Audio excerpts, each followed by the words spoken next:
আমাদের এই গল্পটার প্রথম সিজন আপলোড করা হয়েছিল সকল পর্ব মিলে।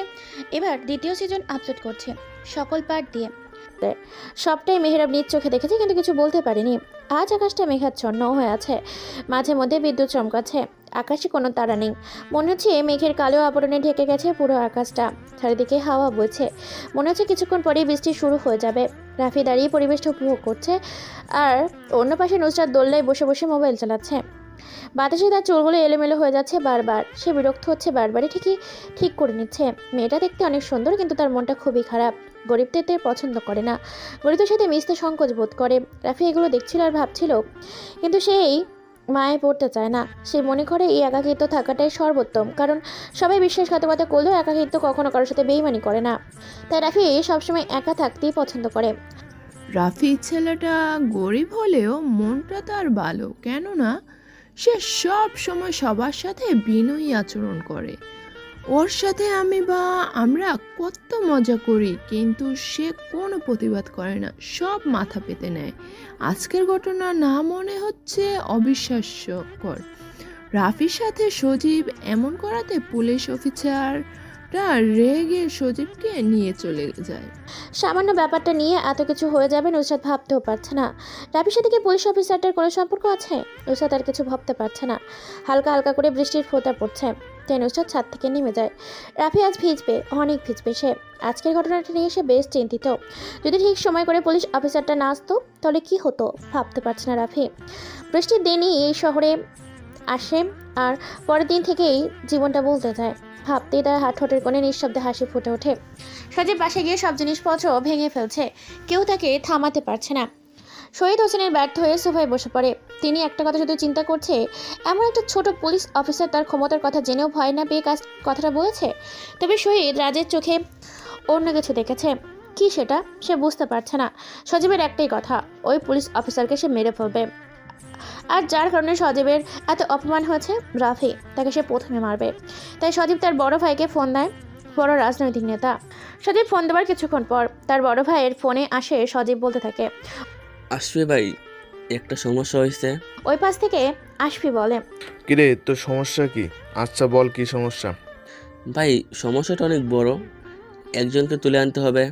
সেটা বল। আর তুই তো ভাই তুমি তোমার লোকজন দিয়ে তুলে আনবা, তোমাকে আমি ছবি সহ সব কিছু পাঠাচ্ছি। যত টাকা লাগে আমি দেব, চিন্তা করো না। টাকার চিন্তা আমি করি না, আমি চিন্তা করছি যে তুই আবার কাকে তুলে আনবি।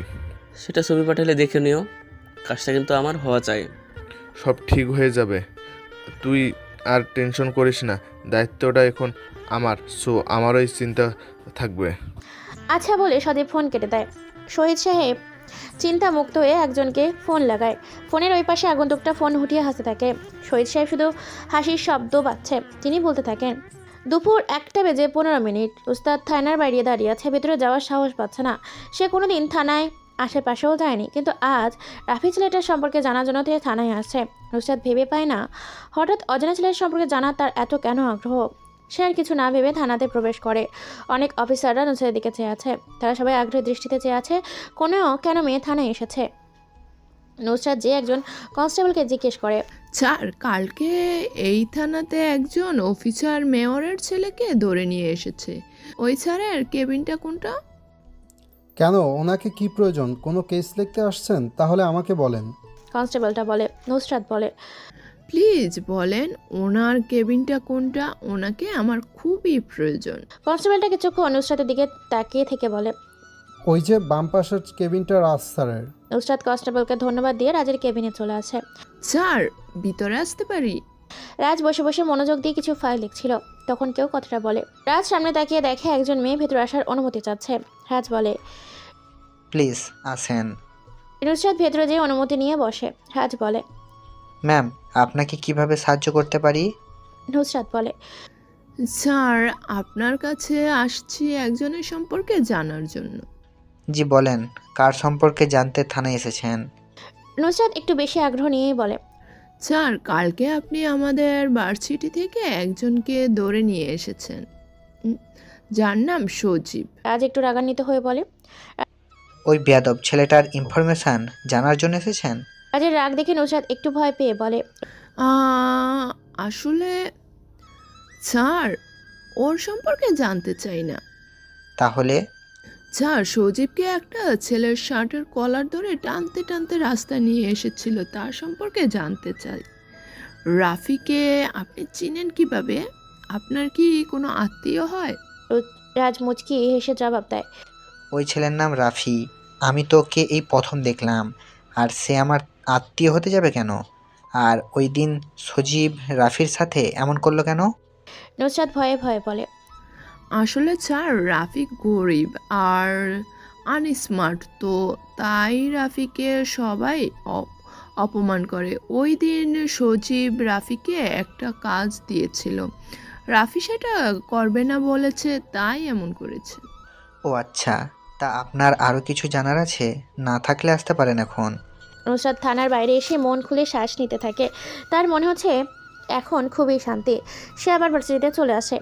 আজ রাফির সাথে কেউ কোনো ঝামেলা করেনি, তার সাথে কেউ কোনো কথা বলেনি। এতে রামের মনে একটু খুশি লাগছে। অনুমান বা ধারণা থেকে সত্যের উৎপত্তি। তাহলে কি রাফির সাথে কেউ আর খারাপ ব্যবহার করবে না? আজ সকাল থেকেই রাফির খারাপ লাগছে। মনে হচ্ছে তার সাথে কিছু ঘটতে চলেছে। সামনে রাফির বিপদ তার জানা নেই। তোই আমার মনে একটা প্রশ্ন, যে কে এই খুন গিলা করছে তারে তো আবার ধন্যবাদ দিতে হইব। ভাই, আপনি সবসময় একলা একলা বইসা কি করেন? আপনার কি কোনো বন্ধু নাই? কারো লগে কি মিশনো না? কারণ কি ভাই? হঠাৎ মুন্নার কথা শুনে রাফি ভাবনার জগৎ থেকে বেরিয়ে আসে আর দাঁতগুলো বের করে একটা সুন্দর হাসি দিয়ে বলতে থাকে, বন্ধু দিয়ে কি করব? যদি সেই বন্ধু বেইমানি করে? আমি এখন একাকিত্ব থাকি, কারণ একাকিত্ব কখনো কারোর সাথে বেইমানি করে না। আমার যেই পোশাককে আমার সাথে বন্ধুত্ব করতে আসবে। তাও ঠিক কথা, আমরা তো গরিব, পৃথিবীতে গরিবদের কোনো দাম নাই। তো আপনি কি কোনো কাম করেন না? রাফি বলে, না, তেমন কোনো কাজ করি না। তুই এখন ফুল নিয়ে বিক্রি কর, আমার সাথে বসে থাকলে লাভ হবে না। মুন্না কিছুক্ষণ থেকে চলে যায়। রাফি আর সেখানে বসে না থেকে চলে আসে গন্তব্যে। রাফি রাস্তা দিকে বাসার দিকে যাচ্ছিল, তখনই তার সামনে দুইটা বাইক নিয়ে আসে। মাস্ক পরা তিনটা ছেলে রাফির সামনে এসে বাইকগুলো থামে। দুটো ছেলে রাফির দিকে আসছে, আরেক ছেলে বাইকের ওপর আরাম করে বসে আছে। দুটো ছেলে এসে রাফিকে বলে, রাফি বলে, জি, আমি রাফি। এটা বলতে দেরি, কিন্তু একটা ছেলে রাফির মুখে ক্লোরোফর্ম মেরে রাফিকে আর কিছু বলতে না দিয়ে অজ্ঞান হয়ে গেছে। রাত 12:40। রাফি চেয়ারের সাথে বাঁধা অবস্থায় নিজেকে আবিষ্কার করে। শার্ট ওয়াটের একটা হলদে বার পুরো ঘরটাকে আলোকিত করে রেখেছে। রাফির পরনে সকালের ময়লা শার্ট, কালো প্যান্ট এখন ঘেমে একাকার হয়ে গেছে। ঘামের গন্ধটা খুবই বিশ্রী মনে হচ্ছে রাফির কাছে। মোটামুটি ভালোভাবে রাফির বাঁধা হয়েছে, মুখে টেপ। সে এখন চাইলেও চিৎকার দিতে পারবে না। সামনে আশফি একটা চেয়ারে পায়ের উপর পা তুলে বসে সিগারেট টানছে, আর দুইটা ছেলে রাফির পেছনে দাঁড়িয়ে আছে। কিছুক্ষণ পর রুমের শাটারটা খুলে ভেতরে প্রবেশ করে কেউ। আশফি পেছনে তাকিয়ে দেখে সজীব আসছে। তা দেখে বলে, দেখ, তুই এই ছোট ছেলেটার জন্য আমাকে বলছিস? তুইও তো পারতি একে শেষ করতে, আমি সামলে নিতাম সব। সজীব মুচকি এসে একটা চেয়ারে বসে সিগারেট জ্বালিয়ে টানতে থাকে। আশফিকে বলে, আমার জন্য এটা কোনো ব্যাপার ছিল না, তবে সামনে বাবার মেয়র নির্বাচন, তাই তিনি কোনো ঝামেলা করতে নিষেধ করছে, তাই তোমাকে বললাম। তা ওকে এনে কি কোনো খাতির যত্ন করেছ সেটা বলো। পেছন থেকে মাহবুব নামের ছেলেটা বলে, শালার জ্ঞান ফিরছে মাত্র, তাই এখনো কিছু করিনি। এটা শুনে সজীব বসা থেকে উঠে দাঁড়িয়ে রাফির মুখের টেপটা খুলে দেয়। রাফি একটু ভালোভাবে শ্বাস নিতে পারছে। সজীব তার হাত দিয়ে রাফির মুখটা চেপে ধরে বলে, তোর কারণে সেদিন আমাকে থানায় যেতে হয়েছে, আজ তুই আর বাসায় ফিরে যেতে পারবি না, এটা আমি ওই দিন থানায় বসে সিদ্ধান্ত নিয়েছি। এটা বলে সজীব মুখের সিগারেটটা রাফির মুখে চেপে ধরে। রাফি সিগারেটের ধোঁয়া সহ্য করতে পারছে না, তাই কাশতে শুরু করেছে। এটা দেখে সবাই উচ্চস্বরে হাসতে থাকে। রাফি চিৎকার করতে থাকে, কিন্তু যেখানকার শব্দ সেখানেই ফিরে আসছে। সজীব হাসি দিয়ে বলে, চিৎকার করে লাভ নেই, এখানে কেউ তোকে বাঁচাতে আসবে না, আর তোর চিৎকার বাইরের কেউ শুনতে পারবে না। সজীব চেয়ারে যেয়ে বসে। শফিক নামের ছেলেটা বলে, শফিক, ওখান থেকে রডটা নিয়ে আয়। শফিক সজীবের কথা মতো রডটা নিয়ে আসে। রাফির মনে হচ্ছে আজ আর কেউ তাকে বাঁচাতে আসবে না। আজ এই পৃথিবীর বুকে তার শেষ দিন। রাফির চোখ দুটো কেন যেন আজ হিংস্র হবার অনুপ্রেরণা দিচ্ছে তাকে। রাফি এগুলো ভাবছিল, তখনই শফিক রড নিয়ে রাফির হাঁটুর বাড়ি মারে, সাথে সাথে রাফি ব্যথায় চোখ বন্ধ করে ফেলে। মাহবুব ছেলেটা তার হাতে স্টিক নিয়ে রাফির বাপের হাঁটু দিয়ে বাড়ি মারে। রাফি ব্যথা সহ্য করতে না পেরে জোরে মা বলে চিৎকার দিয়ে ওঠে। রাফি কিছু একটা ভেবে কান্নার মাঝে শব্দ করে হেসে ওঠে। সবার দৃষ্টি তখন রাফির দিকে। পাগল হয়ে গেছে নাকি ছেলেটা? তার এমন হাসি দিয়ে রেখে সজীবের সহ্য হয় না, তাই সে রাফির বড় বড় চুলগুলো শক্ত করে ধরে মুখের কাছে মুখ এনে বলতে থাকে, কিরে তুই এমন পাগলের মতো হাসিস কেন? মরার আগে মানুষ কাঁদে, কিন্তু তুই কেঁদে কেঁদে আবার হাসিস কেন? রাফি বলে, মৃত্যু, হাহাহা, ভীতুরা মরার আগে বারে বারে মরে, কিন্তু সাহসীরা মৃত্যুর স্বাদ একবারই গ্রহণ করে মিস্টার সজীব। বলে হাসে থাকে রাফি। হঠাৎ রাফি তাকে এমন কিছু বলবে সে ভাবতেও পারেনি। আর রাফির গলার আওয়াজটা কেমন যেন পরিবর্তন লাগছে। রাফির এমন কথা সহ্য হয় না যেন। সজীব তার গালি দিয়ে বলে, মাকে তুই বল, তোর গলার স্বর তো আগেই এমন ছিল না, বল কে তুই? বলে রাফির দুই গালে কষে দুইটা চড় মারে। রাফি আর কিছু বলে না, শান্ত হয়ে বসে থাকে। সে দেখে সজীব মাহবুবের কাছ থেকে স্টিকটা নিয়ে রাফিকে মারতে যাবে, তখনই রুমের শাটারে কারো ধাক্কানোর শব্দ হয়। সজীব চিজটা ফেলে দিয়ে চেয়ারে যেয়ে বসে পড়ে। আশফির হাতের ইশারায় মাহবুব ছেলেটা যেয়ে শাটারটা উঠায়। শাটারটা উঠানোর সাথে সাথে শক করে একটা শব্দ হয়। সবাই পিছনে তাকিয়ে দেখে মাহবুব নিচে পড়ে আছে, মাথা দিয়ে রক্ত পড়ছে। সে রক্ত দিয়ে ঘরটা ছড়িয়ে পড়েছে। মনে হচ্ছে কেউ খুব কাছ থেকে মাহবুবের কপালে গুলি করেছে। তার চোখ দুটো এখনো যে বলতে চাচ্ছে, মনে হয় সে তার মৃত্যু খুব কাছ থেকে দেখেছে। সারা ঘরে পিন পথর নিরাপত্তা, হলদে আলো আর লাল রক্তের মিশ্রণের পরিবেশটা কেমন থমথমে অবস্থা। রাফিটা দেখে শব্দ করে হাসে। এই হাসির মানে কেউই জানে না। সবার মনে এখন ভয় ঢুকে যায়। কেন হঠাৎ করে রাফির মতো খ্যাত গরিব অসহায় ছেলেটা অচেনার মতো আচরণ করছে, কেউ তা বুঝতে পারছে না। আশফির হাতের ইশারায় রডটা নিয়ে সাফির শাটারের কাছে যেয়ে বলতে থাকে, বাইরে কে আছিস দেখ, ভালোই ভালো বলছি, চলে যা এখান থেকে, নয়তো কেউ জান নিয়ে বাড়িতে ফিরতে পারবি না। রাফি তাদের অবস্থা দেখে জোরে জোরে হাসে। সজীব যে রাফিকে মারতে যাবে, তখনই আরেকটা শব্দ হয়। রাফি মুচকি এসে সামনে তাকাতেই বলে সজীবকে। সজীব চেয়ে দেখে শফিক পায়ে হাত দিয়ে বসে আছে, তার পা দিয়ে অঝরে রক্ত পড়ছে। সজীব আর আশফি ভয় পেয়ে যায়। সজীব চিৎকার করে বলে, কে বাইরে আছে? সাহস থাকলে সামনে আয়, কাপুরুষের মতো বাইরে দাঁড়িয়ে আসিস কেন? বাইরে থেকে কোনো শব্দ না পেয়ে আশফি বলে, সজীব, রাফির জন্য এইসব হচ্ছে। সে মনে হয় কোনোভাবে কাউকে বলে দিয়েছে। চল একে মেরে আমরা পালিয়ে যাই। বলে আশফি তার পেছন থেকে গান বের করে রাফির দিকে তাক করে জেনে টিকেটে চাপ দিতে যাবে। রাফির মাথাটা ভেট করে বুলেটটা চলে যাবে।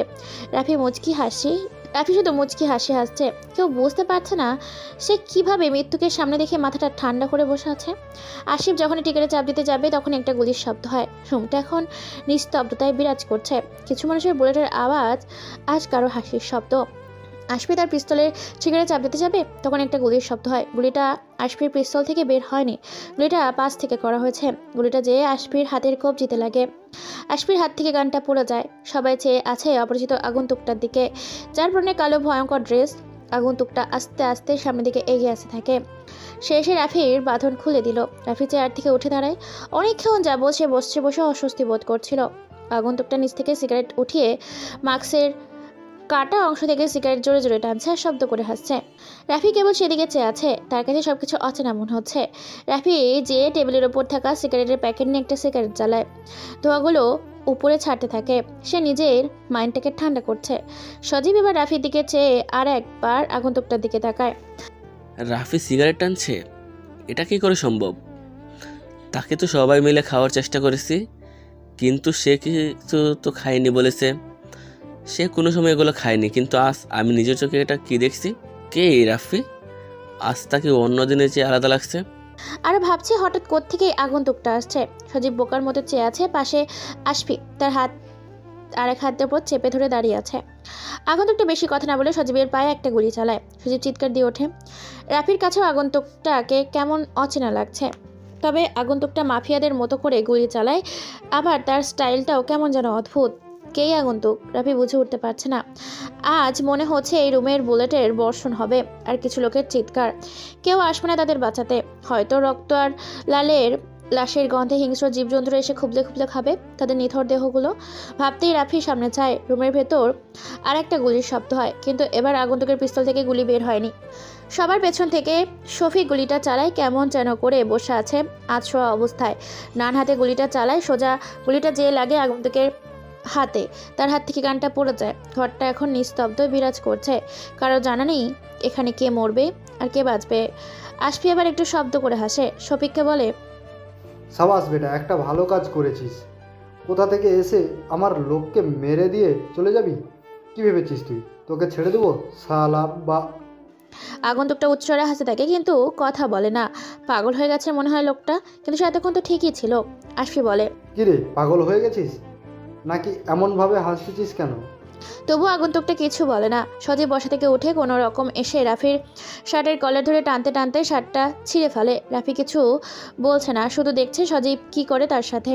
মা তোর জন্য এসব হচ্ছে, তোকে আজ আমি মেরেই ফেলবো বলে কোনো রকম রাফিকে একটা খুশি মারে। রাফি একটু দূরে সরে যায়। রাফি মুচকে এসে সজীবকে বলে, সজীব, বাঁচতে চাইলে পালিয়ে যা, নয়তো তোর এমন অবস্থা করব যে কুকুর পর্যন্ত তোকে দেখে দূরে সরে যাবে। সজীব রাফির কথা শুনে নিচে থেকে স্টিকটা তুলে রাফির বাড়ি মাঠে যাবে। তখনই রাফি টেবিলের ওপর থেকে আগন্তুকের বড় টুপিটা মাথায় নিয়ে হাতে গান নিয়ে সোজা একটা গুলি করে। গুলিটা যে লাগে শফিকের কপালের সাথে, কপাল থেকে রক্ত বের হতে থাকে। রাফি আরেকটা গুলি চালায়, সেটা যে লাগে সজীবের বাম হাতে। সবই চিৎকার দিয়ে নিচে বসে যায়। আগন্তুকটা আবারও হাসে। আশিফ শাটারটা খুলে বের হতে যাবে, তখনই আশফির পেছনে যে একটা গুলি লাগে। আশফি নিচে পড়ে যায়। আশফির দেহটা ছটফট করছে, সে মনে হয় তার জমদূতকে দেখে ফেলেছে। আশফির এমন অবস্থা দেখে সজীব কান্না করে দেয়। রাফি যে সামনের চেয়ারটার পায়ের উপর পা তুলে বসে পড়ে।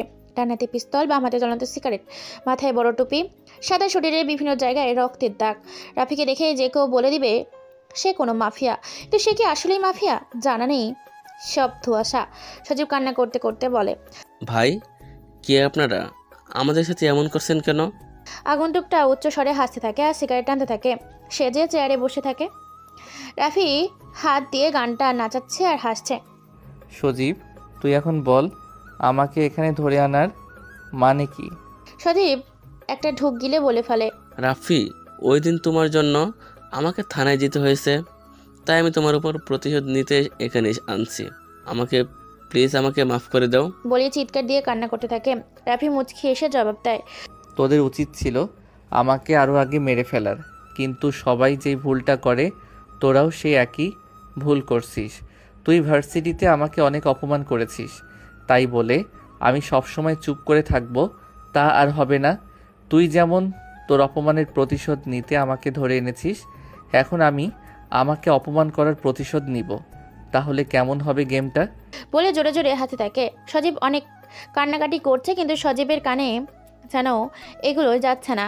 সজীব কিছু বলতে যাবে, কিন্তু আর বলতে পারে না, কারণ রাফি একটা গরম বুলেট সজীবের মাথায় মেরে দেয়। সজীব নিস্তব্ধ হয়ে শুয়ে পড়ে। ঘরে এখন পিনপত নিরাপত্তা বিরাজ করছে। হন্দে আলোয় নিচে দুজন বসে আছে। পুরো ঘরে রক্তের গন্ধে ম করছে।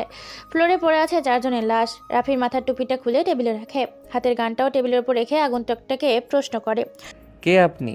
আর আমাকে এভাবে বাঁচানোর মানে কি? আগন্তুকটা কিছু না বলে জোরে জোরে হাসতে থাকে।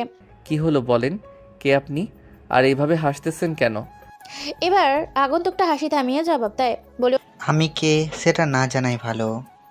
আমি শুনছি তুমি নাকি অনেক বুদ্ধিমান, তাহলে আমাকে নিয়ে ভাবো। দেখো আমি কে। আসি, আবার দেখা হবে কোনো এক বিশেষ সময়ে। উপরের দিকে তাকিয়ে সিগারেটের ধোঁয়া ছেড়ে বেরিয়ে পড়ে রুম থেকে। এক সময় দেখতে দেখতে সে অদৃশ্য হয়ে যায়। রাফি কেবল চেয়ে থাকে আগন্তুকটা চলে যাওয়ার দিকে। রাফি তার সেরা শার্টটা গায়ে দিয়ে বেরিয়ে পড়ে বাসার উদ্দেশ্যে। আজকে তোকে আর বাসার ভিতরে ঢুকতে দিব না। তুই প্রতিদিন অনেক সময় করে বাড়ি এসে আমার ঘুম নষ্ট করিস। যা, আজ যা হবার হবে, তোকে আমি ঢুকতে দিব না। এতক্ষণ আনাম সাহেবের বাড়ির দারোয়ান মফিজ মিয়া রাফিকে বাড়িতে ঢুকতে নিষেধ করছিল। তার এক কথা, আজ সে গেট খুলবে না। কোনো উপায় না পেয়ে রাফির মাথাটা ঠান্ডা করে বলে, মফিজ কাকা, আজ শেষবার ঢুকতে দাও, কাল থেকে আর দেরি হবে না, খুলে দাও দয়া করে, কাল থেকে আর দেরি হবে না বললাম তো। মফিজ মিয়ার কিছু না বলে গেটটা খুলে বলে, দেখো, শুধু আজই শেষবার, কাল থেকে দেরি করে আসলে আমি আর গেট খুলবো না। মফিজ মিয়া তার হাতের লাইটটা ভালো করে রাফির দিকে ধরে রাফির শার্টটা ছিঁড়ে গেছে, শরীরে ময়লা ভরা। মফিজ মিয়া অবাক দৃষ্টিতে তাকিয়ে বলে, তোমার কি হয়েছে? কোথায় কোনো অ্যাক্সিডেন্ট করছো নাকি যে শরীরের এমন অবস্থা? রাফি মুচকি এসে বলে, কাকা, ছোট একটা অ্যাক্সিডেন্ট হয়েছে, এই জন্যই তো ডক্টর দেখায় আসছি। রাফি গোসল করছে আর ভাবছে, কে ওই আগন্তুক আর আমাকে এগুলো বলে গেল কেন? তাহলে কি না না, এটা তো হতে পারে না। আর কালকে সকালে কি হবে? ব্রেকিং নিউজ, কাল রাতে কে বা কারা যেন মেহের শহীদ হোসেনের ছেলে সজীব ও ছাত্রলীগের নেতা আসিফ আর তার 2জন লোককে মারাত্মকভাবে খুন করে। পুলিশ এখনও বলতে পারছে না যে কে বা কারা খুনটা করেছে। এতক্ষণ শুনছিলেন সকাল 8টার খবর। আমাদের সাথে থাকার জন্য ধন্যবাদ।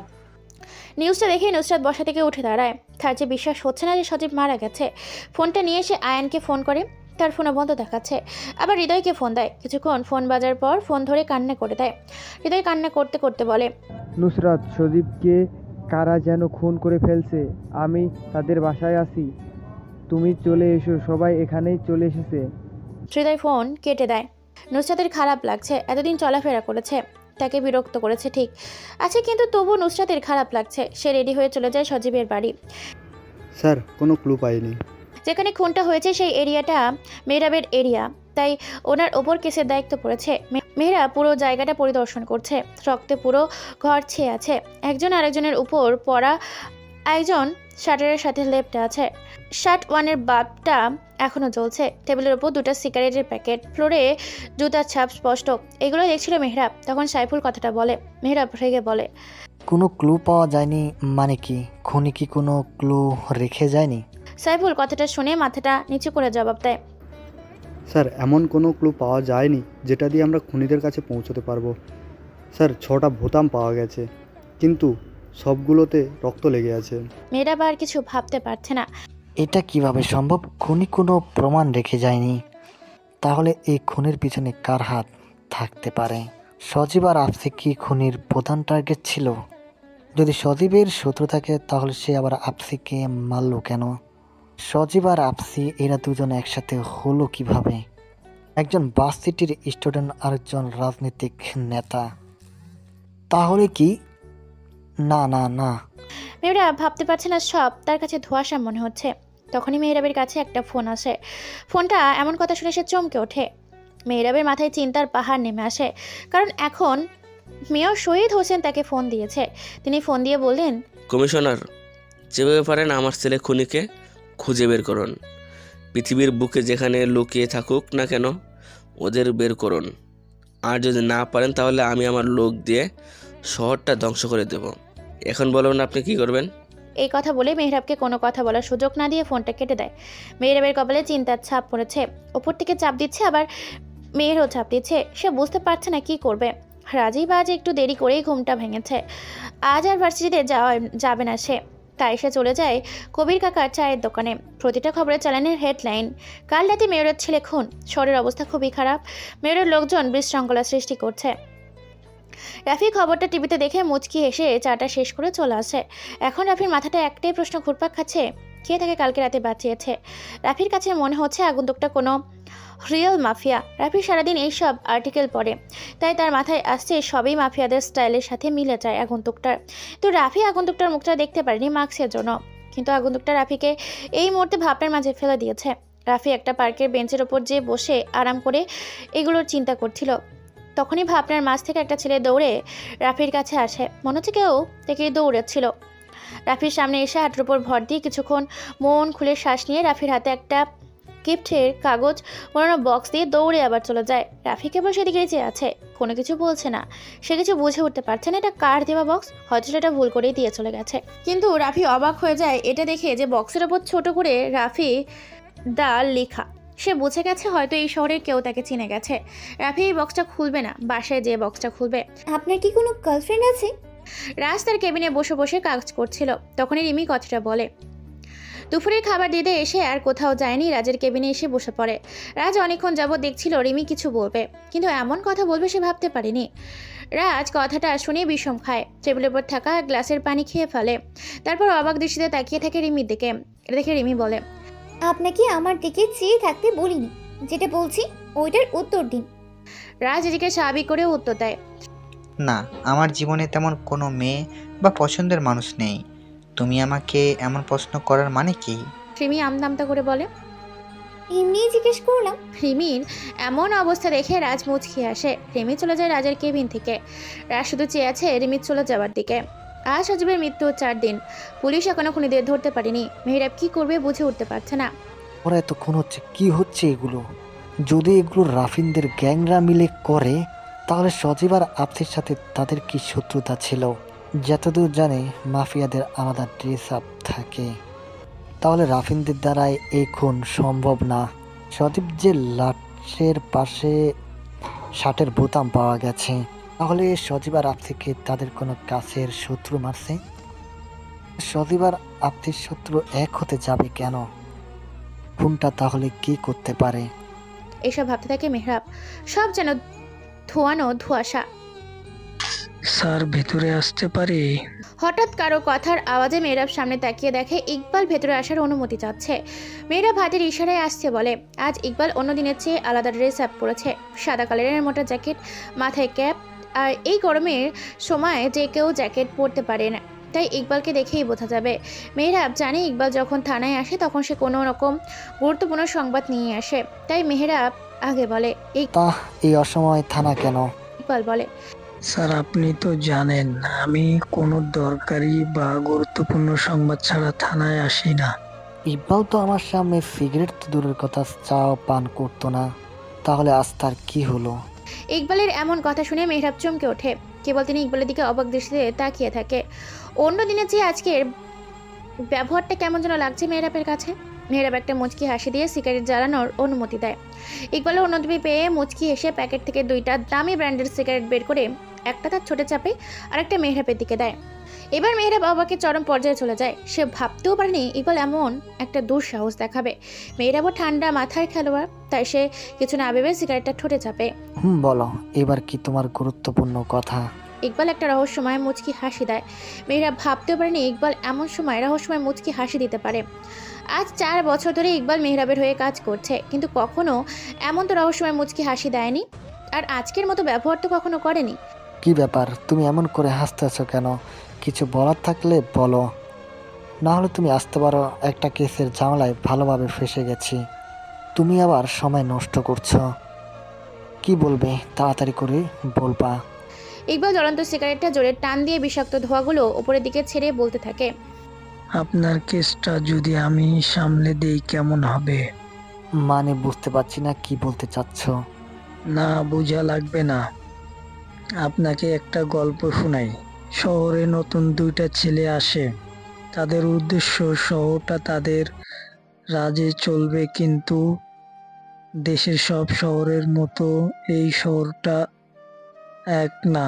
তাই রাজ করতে হলে অনেক টপ মাফিয়া, রাজনৈতিক নেতা, পুলিশ প্রশাসন হাত করতে হবে।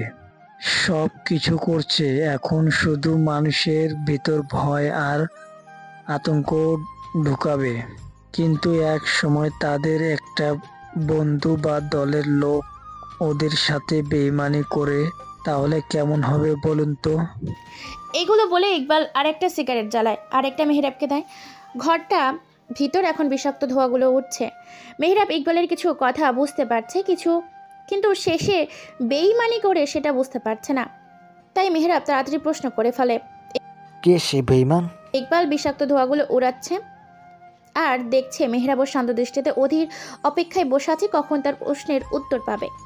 ইকবাল মুচকি এসে আবার বলতে শুরু করে, ধরেন বেইমানিটা আমিই করলাম। মেহরাব মনে হয় এমন উত্তর আশা করেনি, তাই দাঁড়িয়ে যায়। ইকবাল শান্ত হয়েই বলে, স্যার আপনাকে শুধু ধরতে বলছি, আর কিছু না। শান্ত হয়ে বসুন। মেন পয়েন্ট তো এখনো আসেনি। আপনি যেই কেসগুলো নিয়ে এত দূর চিন্তা করছেন, খুনির পিছনে এত সময় নষ্ট করছেন, আমি যদি আপনার কাজটাকে সহজ করে দিই তাহলে কেমন হবে? মেহরাব এবার অশান্ত হয়ে যায়। সে এতদিন ধরে কেসগুলো কিছু বের করতে পারলো না, কিন্তু আজ হঠাৎ ইকবাল এমন কথা বলছে, সে কিভাবে এই কেসের গুলো সহজ করে দিবে। তাই মেহরাব তাড়াতাড়ি প্রশ্ন করে ফেলে, এটা কিভাবে সম্ভব? আমি এতদিন কেসের তদন্ত করে কিছু পেলাম না। কিন্তু তুমি কিভাবে সহায়তা করবা? মেহরাবের এমন অস্থিরতা দেখে ইকবাল জোরেই হেসে দিয়ে বলে, আপনার থানায় এমন কোনো পুলিশ আছে যাকে আপনার সন্দেহ হয়, যেমন সে আপনাদের সকল তথ্য ফাঁস করে দেয়, বা সেই অফিসার নিজেই একজন মাফিয়া? এমন কাউকে সন্দেহ হয় কি না আপনার? মেহরাব রেগে বলে, তোমার কি মনে হয় থানায় কোনো মাফিয়া বা ওদের লোক আছে? যদি এমন হতে তাহলে কি আমি বসে আছি? সাথে সাথে কঠিন শাস্তির ব্যবস্থা করতাম। না, আমার থানায় এমন কোনো অফিসার নেই, আর না কারো প্রতি সন্দেহ করি। ইকবাল হাসতে হাসতে বলে, সন্দেহ করেন না বলেই তো আপনি এখনো খুনির রহস্য ভেতরে পড়ে আছেন। তা আপনার কাছে রাজ ছেলেটি কেমন লাগে? মানে সন্দেহ করার মতো কি না? মেহরাব বলে, কি বলতে চাচ্ছ সোজাসুজিভাবে বলো। রাজকে কেন অযথা সন্দেহ করব, সেটা তো কোনো প্রশ্নেই ওঠে না। স্যার, একটা কথা বলি, আপনাকে যে গল্পটা এতক্ষণ বললাম ওইটার বেঈমানটাই আমি। আর আপনার আশেপাশে সেই ছদ্মবেশী মাফিয়া খুনিটা ঘোরাঘুরি করছে, কিন্তু আপনি তো উপলব্ধি করতে পারছেন না। সেটা আপনার ব্যাপারে, কিন্তু আমার যা জানা আছে আমি তা বলে দিয়েছি। মেহরাব বসা থেকে উঠে দাঁড়ায় আর উত্তেজিত কণ্ঠে বলে, কে সে অফিসার? আমাকে বলো যে আমার থানায় বসে বসে আমার সাথে বেইমানি করছে। অফিসারটা আপনার অতি কাছের মানুষ। ইকবাল দাঁড়িয়ে বলে। ইকবাল আর কোনো কথা বলতে পারে না, সে চেয়ার থেকে পড়ে যায় আর মাথা থেকে রক্ত পড়তে থাকে। মেহরাবের সাথে সাথে ইকবালের কাছে আসে, কিন্তু ইকবাল তার আগেই পরপারে চলে যায়। তাই শেষ নিঃশ্বাস ত্যাগ করে বিদায় নেয় পৃথিবী থেকে। মেহরাব তাড়াতাড়ি সবাইকে ডাক দেয়। সবাই এসে দেখে ইকবাল নিচে পড়ে আছে আর তার কপাল থেকে রক্ত পড়ছে। কিছু দূরে দাঁড়িয়ে আছে মেহরাব, কিছুক্ষণ আগের ঘটনাটা মনে করার চেষ্টা করছে। ইকবালের লাশটাকে ময়নাতদন্তের জন্য পাঠানো হয়। নুসরাত আজ 5 দিন যাবৎ ট্রাফিকে নিয়ে সন্দেহ করছে অতিমাত্রায়। 2 দিন ধরে সে কোথাও উধাও হয়ে গেছে, কিন্তু সে তার সন্দেহটা নিজের মনের ভিতর পুষে রাখে।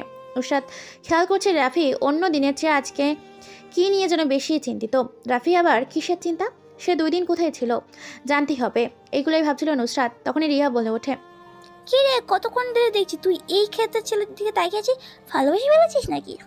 কি যে বলিস না তুই, আমি আর ওই খ্যাটটাকে কখনো সম্ভব না। আমি ভাবছি রাফি 2 দিন ধরে আমাদের বাসায় ছিল না, আবার ভার্সিটি তো আসছে না, এগুলো ভাবছিলাম। তোরা তো মাথা ব্যথা কেন? ওই ছেলেটার যা ইচ্ছা করুক, তাতে তোর কি? আমার কি মনে হয় জানিস, সজীবের খুনের পেছনে রাফির কোনো হাত আছে। নুসরাতের কথাটা শুনে সবাই জোরে জোরে হাসতে থাকে। এবার রিয়া বলে, মনে হয় তোর মাথা তার ছেড়ে গেছে, ডাক্তার দেখা তাড়াতাড়ি। রাফি ক্ষেত বোকা ছোট দেখতে বোঝা যায় না সে মানুষ খুন করে, তোর সন্দেহ সম্পূর্ণ ভুল। নুসরাত তাদের কথা মানতে রাজি না। সে যে নিজেই রাফিকে জিজ্ঞাসা করবে 2 দিন কোথায় ছিল। স্যার, ইকবালের ময়নাতদন্তের রিপোর্ট চলে এসেছে। মেহরাব ভাবছিল ইকবাল তখন কি বলতে চেয়েছিল, কিন্তু আর বলতে পারেনি। আমার থানায় এমন বিশ্বাসঘাতক অফিসার আছে, তাও আবার আমার চোখের সামনে। কিন্তু কারালে কি নামটা বলতে যাচ্ছিল? মেহরাব অধীর আগ্রহ নিয়ে বসে আছে কখন ইকবালের ময়নাতদন্তের রিপোর্ট আসবে। এতগুলোই ভাবছিল মেহরাব। তখনই সাইফুল ময়নাতদন্তের রিপোর্টটা নিয়ে মেহরাবের কেবিনে প্রবেশ করে। মেহরাব তাড়াতাড়ি রিপোর্টটা পড়তে শুরু করে। এক পর্যায়ে দেখতে পান ইকবালের খুন কোনো পেপার দিয়ে করা হয়েছে। বন্দুকের বুলেট ইকবালের ভিতর থেকে পাওয়া গেছে। মেহরাব যে কাছের জানলার পাশে দাঁড়িয়ে দেখতে পায় কাজটা ছিদ্র হয়ে আছে। তার মানে পাশের বিল্ডিংয়ের ছাদ থেকে স্পাইপিং করা হয়েছে। মেহরাব সাইফুলকে বলে, ওই পাশের ছাদে গিয়ে দেখ কোনো ক্লু পাওয়া যায় কিনা। মেহরাব টেবিলের ভেতর থেকে সিগারেটের প্যাকেট বের করে একটা সিগারেট তার ঠোঁটে চাপে ব্যস্ত শহরটা দেখছে আর ভাবছে, কি ইকবালকে মারতে পারে? আমার জানা মতো কেউ ইকবালের শত্রু ছিল না যে তাকে এভাবে জানে মেরে দিবে। রাজ, তুমি কি জানো ইকবাল খুন হয়েছে? রাজ কারোর সাথে মোবাইলে কথা বলছিল। তখনই মেহরাব রাজকে কথাটা বলে। হঠাৎ কারো কথায় রাজ চমকে যেয়ে পেছনে ফিরে তাকায়, দেখে মেহরাব চেয়ারের উপর আরাম করে বসে আছে। রাজ তাড়াতাড়ি ফোনটা কেটে মেহরাবের কাছে এসে বলে, জি স্যার, শুনেছি ইকবালের লাশটা ময়নাতদন্তের জন্য পাঠানো হয়েছে। মেহরাব উদ্বিগ্ন কণ্ঠে বলে, ময়নাতদন্তের রিপোর্ট চলে এসেছে, কিন্তু কিভাবে খুনটা হবে আমি ভাবতে পারছি না। রাজ ভ্রু কুঁচকে প্রশ্নবোধক দৃষ্টিতে তাকিয়ে বলে। রিপোর্টে কিভাবে খুনটা হয়েছে লেখা? মেহরাব মুচকি এসে জবাব দেয়, সেটা তো আমার থেকে তুমি ভালো করে জানো। এই কথাটা শুনে রাজ অবাক হয়ে যায়। মানে স্যার, আমি তো এখনো রিপোর্টটা দেখিনি, তাহলে জানবো কি করে? আরে এত অস্থির হচ্ছে কেন? আমি তো এমনি জিজ্ঞেস করলাম। তুমি তো ভালো মাইন্ড গেম খেলতে ভালোবাসো, তাহলে আমার সাথে খেলবে মাইন্ড গেম? রাজের কাছে কেমন যেন লাগছে মেহরাবকে। এত রহস্যময় হয়ে কথা বলছে, আগে কখনো দেখেনি রাজ। তবে মেহরাবের সাথে মাইন্ড গেম খেলতে ভালোই লাগবে। স্যার, আমার সাথে আবার আপনি কি মাইন্ড গেম খেলবেন? মেহরাব তাড়াতাড়ি উত্তর দেয়। তুমি খেলতে চাইলে বলো, আমি কিন্তু প্রস্তুত আছি। তুই বললে শুরু করব। গেমটা ধর, চোর পুলিশ খেলা খেলবো, কেমন হবে গেমটা? রাজা মুচকি এসে দেয়। আপনি যেহেতু প্রস্তুত, তাহলে আমি আর না করব কেন? তবে গেমটা আমার কাছে ইন্টারেস্টিং হবে মনে হচ্ছে। মেহরাব আর কথা বাড়ে না, দাঁড়িয়ে যায়। রাজকে উদ্দেশ্য করে বলে, গেমটা ইন্টারেস্টিং হতে হবে, না হলে দুই মাইন্ড গেম আর মজা পাবো না। আসি। বলেই মেহরাব রাজের কেবিন থেকে চলে যায়। রাজ মেহরাবের দিকে তাকিয়ে মুচকি এসে চেয়ারে বসে পড়ে। কি রে, তোকে যে 2 দিন বাসায় দেখিনি, আবার ভার্সিটিতেও যাসনি, কারণ কি? তারা ভরা আকাশ দেখতে আসছে রাফি। চারদিকে হিমেল হাওয়ার স্পর্শ, মনটা শীতল হয়ে যায়। রাফি যদি কবি থাকতো তাহলে সে অবশ্যই একটা কবিতা লিখতো এই ফর্সা আকাশকে নিয়ে। কিন্তু দুর্ভাগ্য, রাফি কোনো কবিক না। এটা ভেবেই রাফির মনটা খারাপ হয়ে যায়। এই রাতে যদি পাশে প্রিয় মানুষটি থাকতো তাহলে সারা রাত দেখে কাটিয়ে দিতে পারবে, কিন্তু রাফির কোনো পছন্দের মানুষ নেই। রাফি একাকিত্ব থাকলেও সে সবসময় উৎফুল্ল থাকে। রাফি যখন ছাদে দাঁড়িয়ে এগুলোই ভাবছিল, তখন নুসরাত রাফির উদ্দেশ্যে গড়া কথাটা বলে।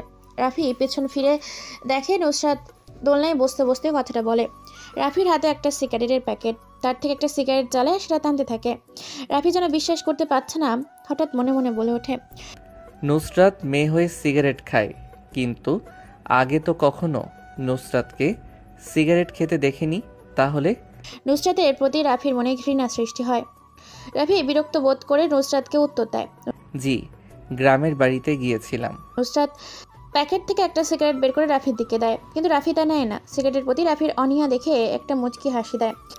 তা তোর গ্রামের বাড়ি যেন কই? রাফি স্বাভাবিকভাবেই জবাব দেয়, জি, চট্টগ্রামে।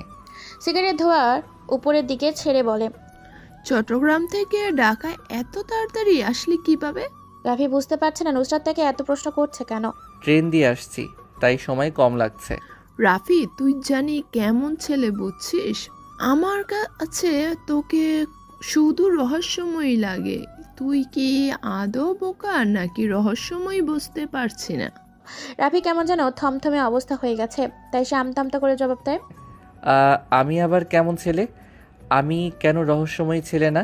আর আমি বোকা না হলে আপনাদের অপমান সব সহ্য করি না। আমার কেমন যেন লাগছে তোকে, যেন সন্দেহ সন্দেহ। যেই দিন রাতে সজীবরা খুন হয় ওই দিন থেকে তোকে আর পাওয়া যাচ্ছে না, আর ওই একই দিন তোর চট্টগ্রাম যেতে হয়েছে। তাহলে কি আমি কিছু একটা ভেবে নেব? রাফি নিজেকে ঠান্ডা করে, এখন যদি সে কোনো ভুল করে তাহলে তার সমস্যা হতে পারে। রাফি মাথা ঠান্ডা করে উত্তর দেয়, আপনার কোথাও ভুল হচ্ছে। আমি কেন সজীব ভাইদের খুন করতে যাব? আমার তো সামান্য রক্ত দেখলেই মাথা ঘোরায়, আর আপনি বলছেন আমি খুন করছি।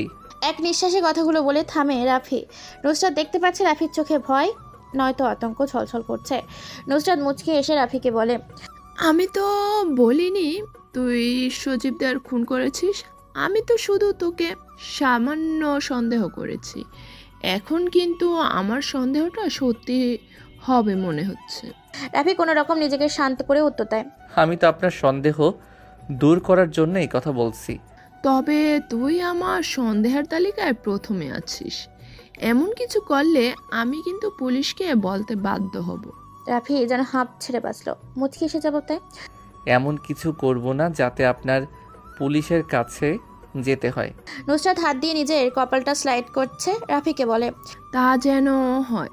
এই বলে নুসরাত নিচে চলে আসে আর ভাবতে থাকে, কে ছিল? রাফির চোখে কোনো ভয় নেই, কিন্তু আতঙ্কের প্রতি ছবি ফুটে উঠেছে। আর আসলেই তো রাফির মতো একটা খ্যাত ছেলে কিভাবে সজীবদের খুন করবে, যার কিনা প্রতিবাদ করার সাহসই নেই? সে কিভাবে মানুষ খুন করবে? এইগুলোই ভাবছিল, তখনই নুসরাতের মোবাইলে একটা মেসেজ আসে। মেসেজটা দেখে নুসরাতের ঠোঁটের কোণে হাসি ফুটে ওঠে। রাজ, আপনার কেমন মেয়ে পছন্দ? মানে কেমন মেয়ে হলে আপনি বিয়ে করবেন? প্রশ্নটা শুনে রাজ কিছুক্ষণ রিমির দিকে তাকিয়ে থাকে, আবার অন্যদিকে তাকায়।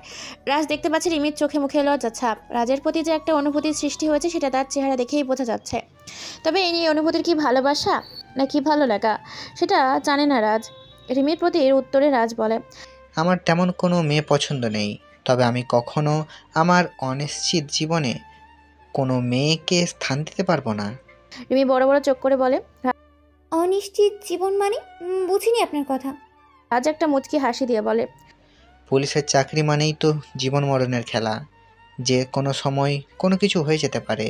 তাই আমি চাই না এই জীবনে কাউকে জড়িয়ে তার জীবনটা নষ্ট করতে। রিমি একটা দীর্ঘশ্বাস ফেলে বলে, যদি কোনো মেয়ে নিজের ইচ্ছায় আপনার জীবনে জড়াতে চায় তাহলে আপনি কি করবেন? আর আমার বাবাও তো পুলিশ, তাই বলে কি উনি বিয়ে করেননি? করেছে তো। তাহলে আপনার এমন সিদ্ধান্ত কেন আমি বুঝতেই পারছি না। শোনো রিমি, তোমার বাবার জীবনও অনিশ্চিত ছিল, কিন্তু তোমার বাবা কিন্তু প্রেম করে বিয়ে করেছে। কোনো মেয়ে কামনা করে না তার স্বামীর মৃত্যু। তোমার মা তোমার বাবাকে অনেক ভালোবাসতো, তাই তাদের ভালোবাসার অটুট বিশ্বাসে তারা বিয়ে করে। কিন্তু আমার জীবনে এমন কোনো মেয়ে নেই যে জেনে শুনে আমার জীবনের সাথে জড়াবে। রিমি করুণ কণ্ঠে জবাব দেয়, আমিও তো জানি আপনার জীবন অনিশ্চিত, তবে আমাকে কি কোনোভাবে অ্যাকসেপ্ট করা যায়? রাজ বোঝা গেছে তার প্রতি রিমির অনুভূতি আকাশ পরিমাণ ছেয়ে গেছে। রাজ কিছু না বলে মুচকি হাসি দিয়ে চলে আসে সেইখান থেকে। রিমি রাজের যাওয়ার দিকে তাকিয়ে একটা দীর্ঘশ্বাস ফেলে। সে রাজের মুচকি হাসির মানে বুঝতে পারছে না, তবে এই হাসির মানে কি হতে পারে ভাবতে থাকে রিমি। সজীব মারা যাওয়ার পর থেকে ভার্সিটিটা পুরো ঠান্ডা হয়ে গেছে, কোথাও কোনো জার্গ নেই। এভাবে আর কতদিন চলবে? নতুন কাউকে মুরগি বানাই। রিয়ার এই কথা শুনে সবাই রিয়ার দিকে তাকায়। রিয়া সবার তাকানো দেখে বলে, কে রে, সবাই আমার দিকে এভাবে তাকিয়ে আছিস কেন? আমি কি জোকারের মতো দেখাচ্ছি নাকি? রিয়া মুখটাকে ইনোসেন্ট চেহারা বানিয়ে বলে। সবাই তার কথাই হেসে দেয়। এবার আয়ান বলে, রিয়া কথাটা খারাপ বলেনি, আসলে অনেক দিন ধরে মজা করা হয় না, আজ জমিয়ে রাগ দিব। কি বলিস সবাই? সবাই আয়নের সাথে সহমত দেয়। রিয়া বলে, তা আজকে প্রথম কাকে দিয়ে শুরু করব?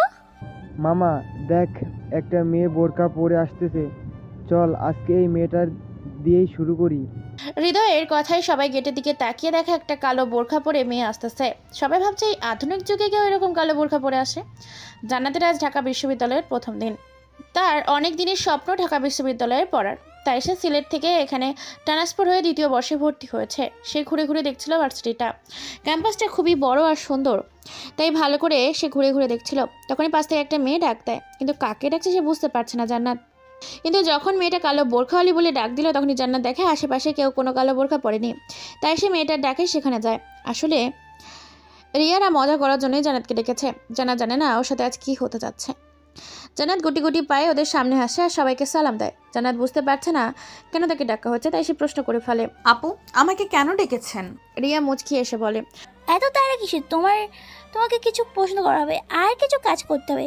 যদি না পারো তাহলে কঠিন শাস্তি ব্যবস্থা আছে। এখন বলো, তুমি কি প্রস্তুত? জান্নাত সবার দিকে একবার চেয়ে জবাব দেয়, উত্তর দেওয়ার মতো প্রশ্ন হলে আমি রাজি, এখন প্রশ্ন করতে পারেন। রিয়া জান্নাতের সম্পর্কে জানতে চায়। জান্নাতের সবগুলো প্রশ্নের সঠিক উত্তর দেয়, কিন্তু এখন এই সিনিয়ররা কি কাজ দিবে তা ভাবতেই কেমন যেন লাগছে জান্নাতের। রিয়া কিছু বলতে যাবে তার আগেই তাকে থামিয়ে দেয়। আয়ান বলতে থাকে, মামনি, এখন আমি যে কাজটা করতে বলবো তোমাকে সেটা করতে হবে। জান্নাত না বুঝে বলে ফেলে, জি ভাইয়া বলেন, আমাকে কি করতে হবে? আমার দ্বারা কাজটা করা সম্ভব হলে করব। আয়ান শয়তান মার্কা হাসি দিয়ে বলে, ওই যে দেখছো গাছের নিচে একটা ছেলে বসে আছে। জান্নাত গাছের দিকে তাকিয়ে দেখে একটা ছেলে বসে আছে। পরনে তার হালকা ময়লা হলুদ শার্ট, কালো প্যান্ট, চুলগুলো বড় বড় কুকরানো, চোখে মোটা ফ্রেমের চশমা, মাথাটা নিচু করে বসে আছে। ভালো করে ছেলেটাকে দেখে জান্নাত উত্তর দেয়, জি ভাইয়া দেখছি, এখন কি করতে হবে আমাকে? যে এই ছেলেটাকে দেখতেছো তার নাম রাফি, তোমার ক্লাসেই পড়ে। তুমি এখন যে রাফিকে প্রপোজ করবে। সবাই হেসে ওঠে। আয়নের কথা কেউ ভাবছিল না আয়ান এমন কিছু দিবে। জান্নাতের চোখ জোড়া যেন বেরিয়ে আসার উপক্রম। সে ভাবতে পারেনি আয়ান তাকে এমন একটা কাজ করতে দেবে যে আয়ানের মুখের উত্তরে উপর বলে দেয়, ভাইয়া আমাকে অন্য কিছু করতে বলেন, আমি এটা করতে পারবো না। এবার রিয়া রেগে যেয়ে বলে, তুমি তো বলেছিলে আমরা যেটা বলবো তুমি সেটা করবে, কিন্তু এখন আবার না করছো। নয়তো আজ ভার্সিটির প্রথম দিনই তোমাকে কঠিন শাস্তি ভোগ করতে হবে। আইন যা বলছে তাই করবে, যাও তাড়াতাড়ি। জান্নাত কাঁদো কাঁদো ফেস করে বলে, প্লিজ আমাকে এটা করতে বলবেন না, অন্য কিছু দেন প্লিজ। জান্নাতের কথা না শুনে সাদিয়া ধমক দিয়ে বলে, যা বলছে তা করো তাড়াতাড়ি। জান্নাত সবার দিকে একবার চেয়ে রওনা দেয় রাফির উদ্দেশ্যে, কিন্তু যে এমন একটা পরিস্থিতি হবে সে বুঝতে পারেনি জান্নাত। আমি আপনাকে ভালোবাসি। আজ আকাশটা মেঘলা, কখন যে বৃষ্টি শুরু হবে জানা নেই, বলা যাবে না। হালকা মেঘের কালো আবসা আবার কোথাও দিয়ে সূর্যি মামা তার আলো দিচ্ছে, পরিবেশটা খুবই মনোমুগ্ধকর। বৃষ্টি মানেই হচ্ছে ফুটবল খেলার আমেজ, শহরের দিকে বৃষ্টি মানে হচ্ছে ঘরে বসে থাকা। শহরের লোকজন বৃষ্টিকে ভালো করে অনুভব করতে পারে না, কিন্তু গ্রামের লোকজন বৃষ্টির আমেজটা বেশ আনন্দ করেই উপভোগ করে। আকাশে কালো মেঘ দেখা দিলেই ফুটবল নিয়ে মাঠে দৌড়, বৃষ্টি শুরু হলেই খেলা শুরু। ছোট বড় সবাই বৃষ্টিটা উপভোগ করে। মাঠে ফুটবল খেলা মানে কাদা দিয়ে শরীরে মাখামাখি, সেই কাদা ধোয়ার জন্য শরতের খাল বিল ভরা পানির যথেষ্ট। রাফি নিচের দিকে তাকিয়েছে, এইগুলোই ভাবছিল আর হাসছিল। ঠিক তখনই মেহেলি কণ্ঠে কেউ ভালোবাসি কথাটা বলে ওঠে। রাফি কথাটা শুনে মাথাটা হালকা উঁচু করে দেখে কালো বোরখা পরে একটা সুন্দরী মেয়ে তার সামনে দাঁড়িয়ে কথাটা বলছে। রাফি যেন বেশ অবাক হয়েছে, কোনো এক অজানা মেয়ে ভালোবাসি বলবে, ভাবতে পারছে না রাফি। ভার্সিটির সবচেয়ে গরিব খ্যাত ছেলেটাকে কেউ ভালোবাসবে, ভাবতে পারছে না রাফি। রাফি মেয়েটার চোখের দিকে তাকিয়ে মুখে লেগে আছে মায়া, চোখের কোণে সামান্য পানি, আর তার চোখে স্পষ্ট দেখতে পাচ্ছে ভয় রাফি। কিন্তু কী জন্য ভয় পাচ্ছে সেটা বুঝতে পারছে না রাফি। তাই রাফি কিছু বলতে যাবে, কিন্তু তার আগেই মেয়েটা বলে, দেখেন আমি খুবই লজ্জিত আপনার কাছে। রাফি বুঝতে পারছে না যে হঠাৎ ভালোবাসি বলে এখন আবার বলছে লজ্জিত। ঠিক বুঝতে পারছে না রাফি, তাই জিজ্ঞেস করলো, কী কারণে আপনি লজ্জিত জানতে পারি? মেয়েটি কাঁদো কাঁদো গলায় বলতে থাকে, আসলে আমি ভার্সিটিতে নতুন, তাই ওই যে ছেলে আর মেয়েগুলো আছে ওরা আমাকে র্যাগ দিচ্ছে। র্যাগ শব্দটি রাফির কাছে খুবই পরিচিত একটা শব্দ। সে কম বেশি প্রতিদিন ভার্সিটির বড় ভাইদের কাছে র্যাগ হয়।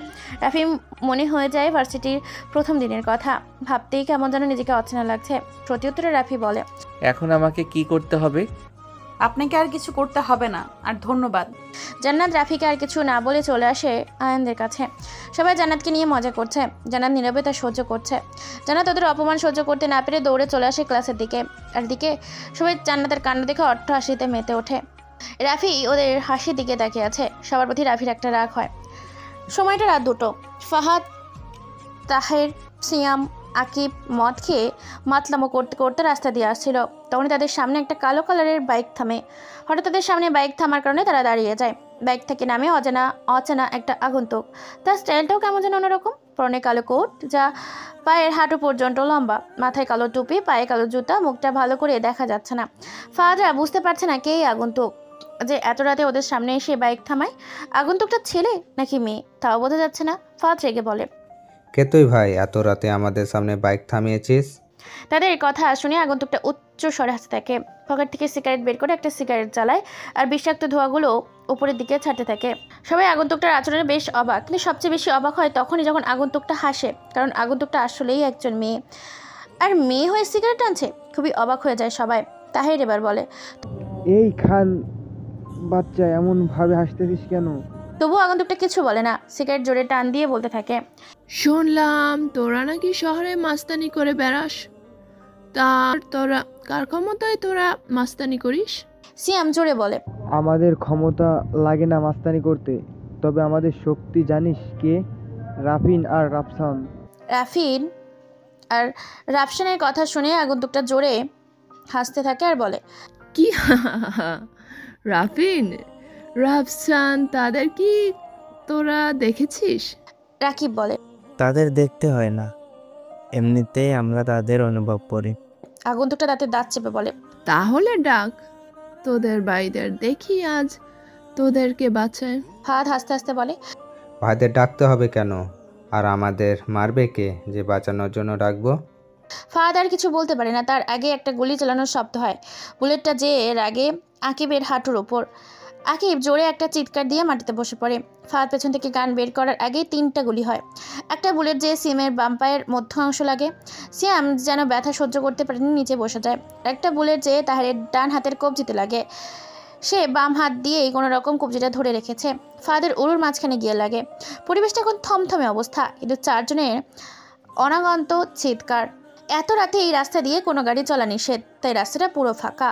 ল্যাম্পপোস্টের হালকা আলোই আগন্তুকের ওপর পড়ছে। মাফিয়াদের স্টাইলে গুলি করে আবার বাইকের ওপর হেলান দিয়েছে। ছোট দিয়ে পিস্তল থেকে বের হওয়া সামান্য ধোঁয়া ফু দিয়ে উড়িয়ে দেয়। সবার চোখে ভয় বিরাজ করছে আর মনের ভিতর আতঙ্ক সৃষ্টি হয়েছে। কোথা থেকে হঠাৎ একটা আগন্তুক এসে এলোমেলো করে দিয়েছে। আগন্তুকটা আরেকটা সিগারেট জ্বালায়, ধোঁয়াগুলো উড়াচ্ছে আর দেখছে চারজনের ভয় কাতর চেহারাগুলো। আগন্তুকটা মুচকি এসে বলে, ফোন দে তোর ভাইদের, দেখি কি করে তোদের বাঁচায় দেয়, ফোন দে। জোরে ধমক দিয়ে বলে। ফাহাদ কাঁপা কাঁপা হাতে পেছনের পকেট থেকে ফোন বের করে রুহানের নাম্বার ডায়াল করো, কিন্তু ভাগ্য খারাপ হলে যা হয়, রুহানের ফোন বন্ধ। আপু ফোন তো বন্ধ দেখায়। আগন্তুকটা হাসতে থাকে। কি রে, তুই এভাবে তোতলাচ্ছিস কেন? তোদের কোনো ভাই কি ফোন ধরে না? এই বলে আরো জোরে হাসতে থাকে। তাহের করুণ কণ্ঠে বলে, আপু আপনি আমাদের সাথে এমন করছেন কেন? আমরা আপনার কি ক্ষতি করেছি? কেন এমন করছেন দয়া করে বলবেন? আগন্তুকটা কিছু না বলে শুধু হাসতে থাকে। আমার দরকার তোদের ভাইদের, যারা মাফিয়া রাজ্য দখল করে বসে আছে। আজ তোদের থেকে একজনকে বাঁচিয়ে রাখবো আর তিনটাকে মেরে দেব। এবার বল, কে আগে মরবি? কেউ কোনো কথা বলছে না। যে কোনো একজন বাদে সবাই মারা যাবে। কে কি করবে বুঝতে পারছে না। সিয়াম সাহস দেখিয়ে পেছন থেকে গান বের করে আগন্তুকটার দিকে একটা শট করে, কিন্তু গুলির দিক শূন্য হয়ে যাওয়ায় বুলেটটা লাগে বাইকের সিটে। সিয়াম পরপর 3টে গুলি করে, কিন্তু একটা গুলিও লাগাতে পারে না। সিয়াম গানটা রিলোড দিয়ে গুলি করতে যাবে, কিন্তু তার আগে একটা গুলি চালানোর আওয়াজ হয়। 100 ডিগ্রি সেলসিয়াস তাপমাত্রা একটা বুলেট সোজা যেয়ে সিয়ামের কপালে লাগে। গুলিটা কপাল ভেদ করে পিছনে যেয়ে বাড়ি খায়। রাকিব জোরে চিৎকার দিয়ে বলে ওঠে, সিয়াম, এই কুত্তার বাচ্চা, তুই এটা কি করলি? তুই সিয়ামকে মেরে দিয়ে। রাকিব আর কথা বলতে পারে না। তার আগে 100 ডিগ্রি সেলসিয়াস তাপমাত্রা একটা বুলেট রাকিবের চোখে লাগে। রাকিব মা বলে চিৎকার দিয়ে নিচে পড়ে যায়। তাহের তার কবজির ব্যথা ভুলে গিয়ে বাম হাত দিয়ে পেছন থেকে গানটা বের করে একটা গুলি করে, কিন্তু গুলির নিশানা সঠিক হলেও বুলেটটা শূন্যে চলে যায়। তাহের আর টিকারে চাপ দিতে পারে না। তার আগেই 2টা গরম বুলেট এসে বুকটা ঝাঁঝরা করে দেয়। ফাহাদ কি বলবে বুঝতে পারছে না। নীরব দর্শকের মতো চেয়ে আছে তার বন্ধুদের দিকে, একবার আগন্তুকের দিকে আর একবার তাহের, সিয়াম আর রাকিবের নিথর দেহর দিকে। আগন্তুকটা আবার একটা সিগারেট তার ঠোঁটে চেপে ধরে সিগারেট জোরে একটা টান দিয়ে ধোঁয়াগুলো ফাহাদের মুখের ওপর ছাড়ে। ফাহাদ কেবল বোকার মতো চেয়ে আছে তার দিকে। আগন্তুক তো তার পিস্তলটা ফাহাদের সামনে ধরে বলতে থাকে, এটা জানিস কি, আগুন সে নিজেও জ্বলে আর অন্যকেও সেই আগুন দিয়ে ঠান্ডা করে দেয়। বলে আবারও সিগারেটের টান দিয়ে ধোঁয়াগুলো ফাহাদের মুখের ওপর ছাড়বে আর বলে, গান যার হাতে থাকে সেই কিন্তু বাঘ না। এই জিনিসটা কে যে যত বেশি ভালো চালাতে পারে সেই হলো আসল বাঘ। যেটা চালাতে পারো না সেটা কখনো প্র্যাকটিস ছাড়া চালিও না। যেমন তোর বন্ধুগুলো এখনো বাচ্চা, জিনিসটা ভালো করে চালাতে পারে না, চালাতে শেখেনি। আমি কিন্তু কাউকে দ্বিতীয়বার সুযোগ দেই না, তোকে দিলাম কারণ রাফিন আর রাফসানের কাছে যেন খবরটা পৌঁছে যায়। রাফিন আর রাফসান এই শহরে থাকে, আমার উপরে কেউ এই শহরে মাফিয়ার রাজত্ব করবে না, বলে দিবি তোর ভাইদের।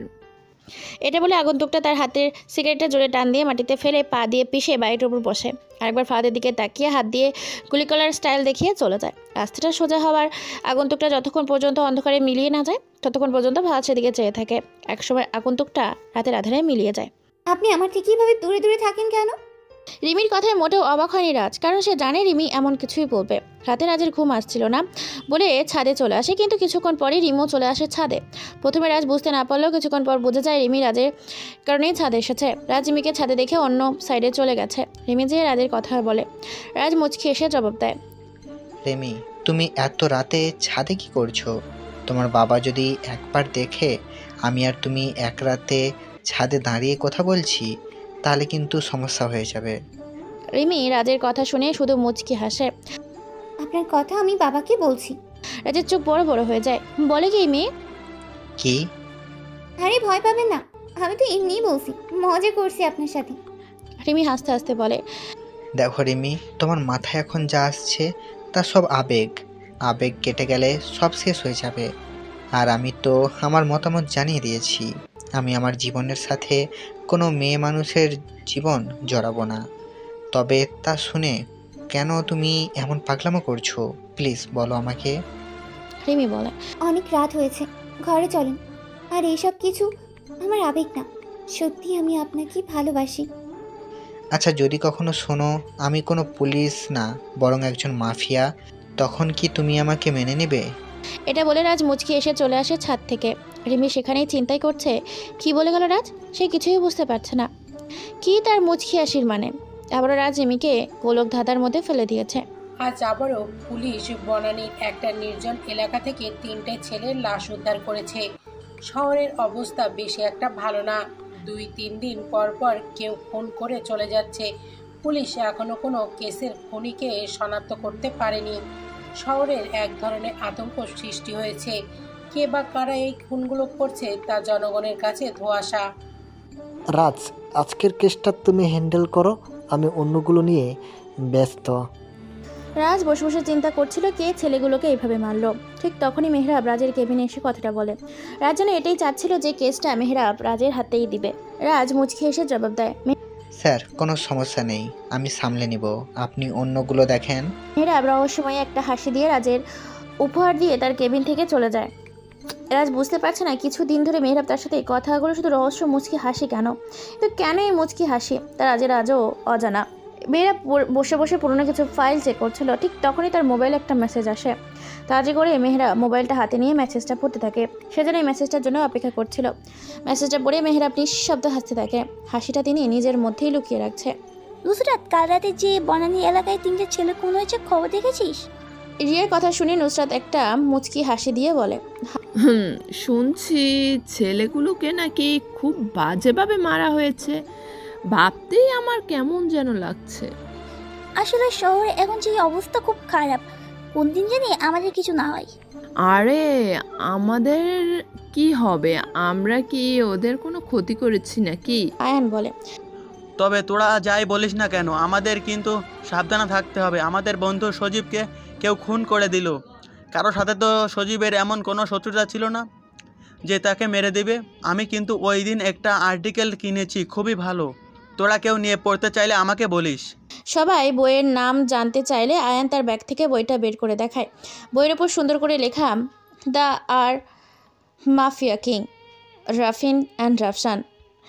বইয়ের ওপর গ্রাফিক্সটা এরকম, কিছু লোক স্পাইপার নিয়ে দাঁড়িয়ে আছে, পরনে কালো কোট, মুখে ঢাকার জন্য মাস্ক, মাথায় লম্বা টুপি। সবার সামনে দুজন স্টাইল দিয়ে দাঁড়িয়ে আছে, পরনে তার মাফিয়াদের মতো ড্রেস, গলায় মোটা স্বর্ণের চেন, মুখে মাস্কের কাটা অংশ দিয়ে সিগারেট টানছে। দুজনের হাতে 2টা পিস্তল। রিয়াজ বইটা দেখে অস্থিরভাবে আয়ানকে জিজ্ঞেস করে, আয়ান, তুমি এই বইটা কোথা থেকে কিনছো? আরে ম্যান, কিনছি একটা লাইব্রেরি থেকে। আর তুমি এমন অস্থির হচ্ছ কেন? এরপর রিয়াজ এমন একটা কথা বলে যা শুনে সবাই অবাক। রিয়াজ বুঝতে পারছে না কি বলবে সবাইকে, কোনো রকমে আমতা আমতা করে বলে, আরে আমি তো এই বইটা পড়েছি, কিন্তু ঢাকায় আসার সময় বাসায় ফেলে আসছি। কিছু অংশ পড়া বাদ আছে, তাই অনেক লাইব্রেরিতে খোঁজ করছি কিন্তু পাইনি। সবাই অবাক, কারণ একটা বইয়ের জন্য রিয়াজ কেমন অস্বস্থতা প্রকাশ করছে। এবার নুসরাত বলে, দেখো রিয়াজ, তুমি কিন্তু বইটা পড়ে নেবে। আজ আমি বইটা নিব, আমার পড়া শেষ হলে তুমিও পড়িও। রিয়াজ শান্তভাবে বলে, ওকে, সমস্যা নেই, তোমার পড়া শেষ হলে আমাকে দিয়ে দেবে, আগে থেকে বলে দিলাম।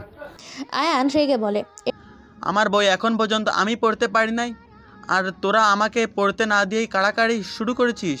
আয়ান, আমি যতটুকু পর্যন্ত পড়েছি ততটুকু তোমাদের শোনাই।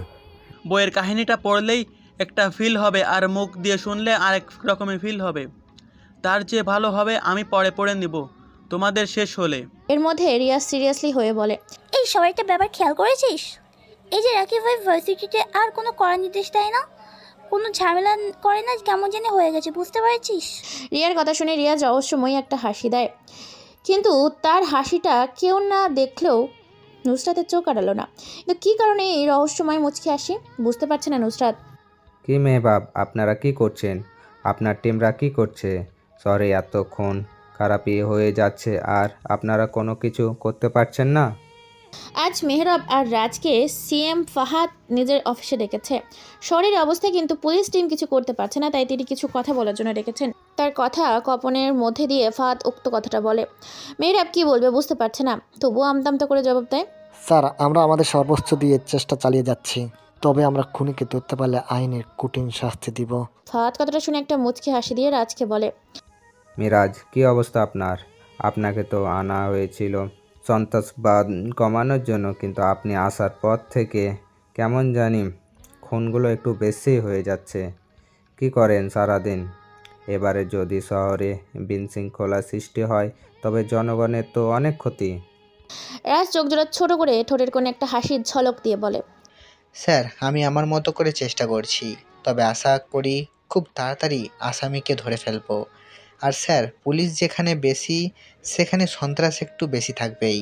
ফাহাদ রহস্যময় হাসি দিয়ে বলে, শুনলাম শহরে নাকি মাফিয়াদের লোকে ভরে গেছে, তা আপনারা কি ওদের ধরতে পারবেন নাকি আরও ফোর্সের ব্যবস্থা করব? মেহরাব কথা বলবে কিন্তু তার বলতে পারে না। রাজ আগেই বলে ওঠে, স্যার, আমারও তাই মনে হয়, কিছু নতুন ফোর্সের ব্যবস্থা করতে হবে। যেভাবে শহরের অবস্থা করছে, এই কয়েকদিনে আর কিছুদিন দেরি হলে মনে হয় শেষ করে দিবে শহরটাকে। ফাহাদ চেয়ার থেকে উঠে দাঁড়ায়।